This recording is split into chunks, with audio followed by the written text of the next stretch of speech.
ang pinakamataas na pagpupuri, pagluluwalhati, pagdarakila, pagsamba, pagparangal, tanging sa Panginoong Sus po lamang. Hallelujah.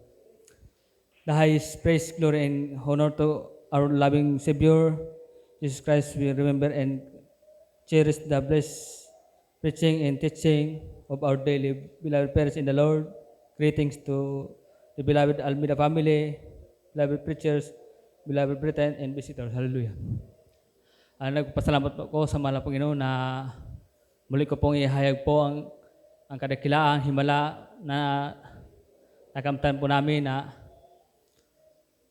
sa aking beloved daughter na yan po ay sinaniman po ng masamang espiritu.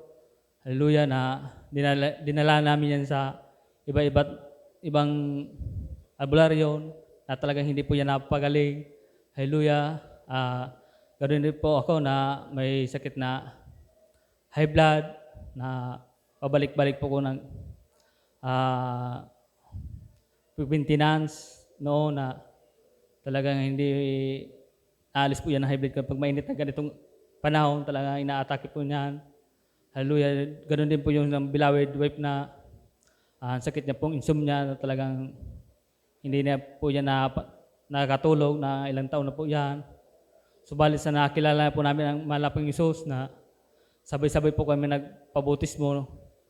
Instant po kami pinagaling. Hallelujah. Pinapasalamatan ko po ang malapang Isus na hallelujah na nagdaan ng ilang linggo na ako po may sakit po sa paa na mahigit 2 taon po yan na lumalabas po yung laman doon sa talampakan pag nababasa po yan talaga. Pero subalit sa aking panaginip po talaga na sabi ko sa akin na maglalakad na po talaga. Sabi ko sa pagkagising ko, yung plano ko talaga ipalis ko na sa talaga nanli talaga yung pananampalataya ko talaga. Pero sabi ko, idaan ko na lang sa doktor na pahiwa ko talaga. Pero sa kabagan ng malapang Isus talaga,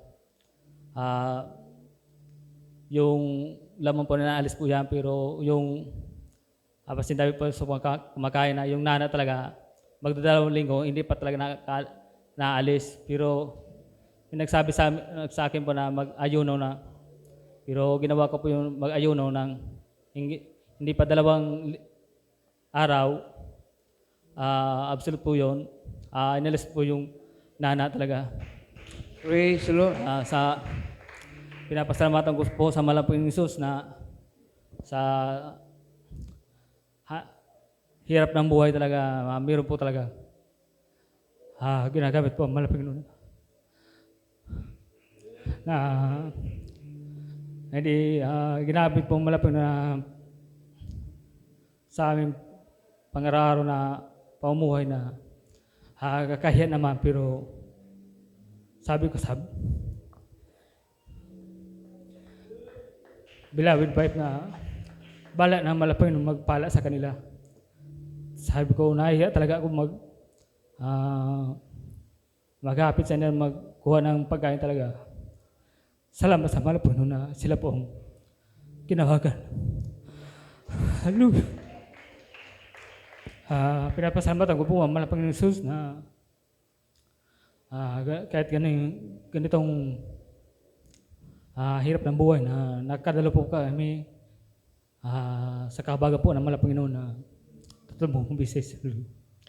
Kaya po ang lahat ng kapurihan, kapasalamatan ay tanging po sa Panginoon lamang.